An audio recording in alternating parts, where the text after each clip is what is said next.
Epidural steroid injection দেওয়ার 2.5 বছর পর কেমন আছেন জাকির হোসেন ভাই? জাকির হোসেন ভাই ফায়ার সার্ভিসে চাকরি করেন, ওনার কাজ অনেক কঠিন। তো জাকির ভাই আপনাকে বলেন, আপনার তো একবার অপারেশন, ওনার কিন্তু অপারেশন হয়েছিল 2016 সালে, মানে পিএলআইডি অপারেশন হয়েছিল। তারপরে 16 সালের পরে 17, 18, 19, 20, 21, 22, 23 7 বছর না, কত 17, 18, 19, 20, 21, 22, 23 7 বছর পর উনি আসলেন ইনজেকশন দেওয়ার জন্য, চিকিৎসার জন্য ইনজেকশন দিলাম। ইনজেকশন দেওয়ার পরে 2.5 বছর আপনি কেমন থাকলেন? স্যার খুব ভালো। কিরকম? ভালো আমি কাজকর্ম সবগুলা করতে পারছি সঠিকভাবে, কোনো সমস্যা হয় না। তো হঠাৎ করে স্যার ওই আমি যখন ইনজেকশন দেওয়ার আগে আপনার কেমন ছিল? দেওয়ার আগে স্যার আমার ফাও একবারও খুব সমস্যা ছিল, রোগে টানা ছিল। আমি অপারেশনের জন্য আরেকজন ডাক্তারের কাছে আসি। পরে আপনার লাইফের মধ্যে দেখছি যে বলছেন 3 জন ডাক্তার দেখাতাম নিম্নে। পরে আমি তো 2 নম্বর হিসেবে আপনাদের রাখছি। পরে আপনার এখানে আসলাম, আসার পর আপনি বললেন না অপারেশন লাগবে না, আপনাকে একটা এপিডুরাল একটা ইনজেকশন দেবো। এটা দেওয়ার পর আপনার সুস্থ হয়ে যাবেন আর ব্যায়াম দিব। পরে স্যার আপনার ইনজেকশনটা দিচ্ছেন আর ব্যায়াম করতেছি, এখন স্বয়ংসম্পূর্ণ সুস্থ, পুরো ভালো হয়ে গেছে একদম ভালো স্যার। এখন কথা হলো যে আমরা বলি কয়েকটা কথা, এপিডুরাল ইনজেকশন ওনার দেওয়ার পরে পুরো ভালো, 2.5 বছর ভালো। আবার কি সমস্যা হলো যে ওনাকে আসতে হলো, সে ব্যাপারে একটু তার আগে বলে নেই। উনি কিছু কাজ করেছেন, যে কাজটা আমরা ওই যে সেই ক্রিকেট খেলা, র্যাকেট খেলা বা ফুটবল খেলা এটার সঙ্গে যুক্ত, মানে মোচড় খাওয়া কিছু ব্যায়াম উনি করেছেন। মোচড় খাওয়া কি ব্যায়াম করেছেন? আচ্ছা, এটা প্র্যাকটিক্যাল দেখাবো? দেখান দেখি প্র্যাকটিক্যাল, সবাই দেখুন, দেখান দেখি কিভাবে ব্যায়াম করেছিলেন।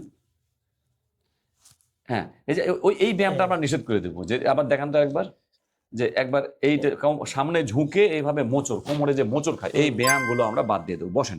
এইটা করাতে তারপর আবার সমস্যা দেখা দিচ্ছে। ভবিষ্যতেও আপনি এই ব্যায়ামটা করবেন না, এবং এই ব্যায়ামটা কিন্তু ওই যে সেই মোচড় খাওয়ার পরে এইটুকু না করলে আপনি একদম ফিট।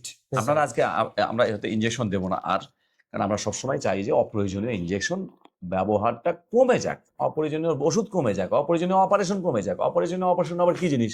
এই যে আমাদের দেশে যেমন সিজারিয়ান সেকশন হচ্ছে, আমি সোশ্যাল মিডিয়ায় এটা বলতে বাধ্য হচ্ছি, অযথা অনেক অপারেশন হচ্ছে সিজার, কিন্তু এটা একটা অপ্রয়োজনীয় অপারেশন। কিন্তু প্রয়োজনীয় অপারেশন কি? পিত্তথলির পাথর প্রয়োজনীয় অপারেশন, এটা করতেই হবে। অ্যাপেন্ডিসাইটিস প্রয়োজনীয় অপারেশন করতেই হবে। কিন্তু অপ্রয়োজনীয় অপারেশনের মধ্যে পিএলআইডি অপারেশন অনেক আছে অপ্রয়োজনীয়, যেটা না করলেও চলতো। এখন ওনার আমরা ইনজেকশনের ব্যাপারে একই কথা বলবো, অপ্রয়োজনীয় ইনজেকশনও বাদ। আপনার কি বক্তব্য? এখন আমার বক্তব্য এখন আপনি কদিন আগে ঘটনা, এই যে মোচড় খেলেন 2-3 মাস থেকে, এই মাস আপনার ডায়াবেটিস আছে, তখন ওই যে ব্যায়াম করতে এই ব্যায়ামটা করতে আনে তো আমি ফাস্ট ফুড পর্যন্ত করছি, ইন্ডিয়া চলে যাবো।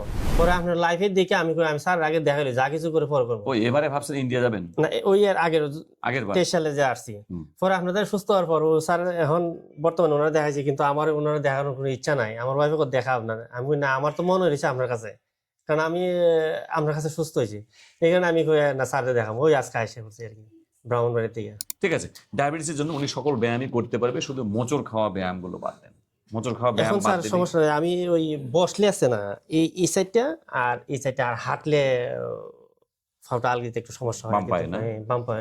কতক্ষণ দাঁড়ালে বা কতক্ষণ বসে থাকলে? ও ঠিক আছে, বসে থাকলে এবং শুয়ে যেমন এখন বসছি না, এখন ভালো, আপনার কাছে আসি না, এখন ভালো গেছি কিন্তু, বুঝলেন? মানে আপনি কতক্ষণ বসে থাকলে শুরু হয়ে যায় পায়ের দিকে?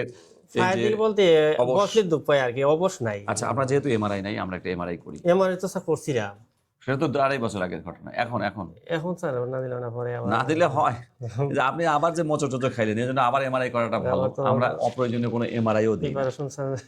তো ওনাকে আমরা তাহলে এমআরআই দিচ্ছি না আপাতত, ঠিক আছে, যেহেতু ওনার এখন প্রিপারেশন নাই। এটা রিপোর্টটা যে এমআরআই রিপোর্টটা আমি দেখতেছি, এটা সব আগের কাগজগুলো তখন ছিল হাতে লেখা কাগজ, এখন তো printing. L45 given on 5/9/2023 MRI রিপোর্টটা ব্যাপার না, ছবিটাই ব্যাপার। আমরা অপারেশনের কথা তখনই বলিনি, তাই না? না, অপারেশন লাগবে না। ওকে, ব্যায়াম দিয়েছেন আমি একবার স্বয়ংসম্পূর্ণ সুস্থ স্যার, একবার। ঠিক আছে, এখন তাহলে ওনার চিকিৎসা কি? চিকিৎসা হলো আমরা এক্সারসাইজ দেবো, কিছু ওষুধ দেবো। আমার কথা হলো যে এই ভিডিও থেকে আমরা কি কি শিখলাম? ভিডিও থেকে একটা শিখলাম যে এপিডুরাল ইনজেকশনের একবার অপারেশন হয়ে যাওয়ার পরে এপিডুরাল ইনজেকশন বেস্ট ট্রিটমেন্ট, যেটা ওনার ক্ষেত্রে হয়েছে। 2 হচ্ছে যে আমরা আরেকটা জিনিস শিখলাম যে ইনজেকশন একটা দিলেই যথেষ্ট হয় বেশিরভাগ রোগীর ক্ষেত্রে। 3 নম্বর শিখলাম যে কোমরে মোচড় খায় এমন খেলাধুলা এবং ব্যায়াম বাদ দিতে হবে। সারাদিন জগিং করেন, এটা করেন, সেটা করেন, সাঁতার কাটেন, সব ঠিক আছে, কিন্তু মোচড় খাওয়া ব্যায়ামগুলো বাদ দিলেই আপনি আর কোনো দিনই হয়তো আসতে হবে না। স্যার বসতে আমার বসলে ব্যথা পারে, বাথরুমে আমরা দেখতেছি, ওষুধ দিচ্ছি এবং ওনার জন্য চিকিৎসা এখন শুধুমাত্র ব্যায়াম।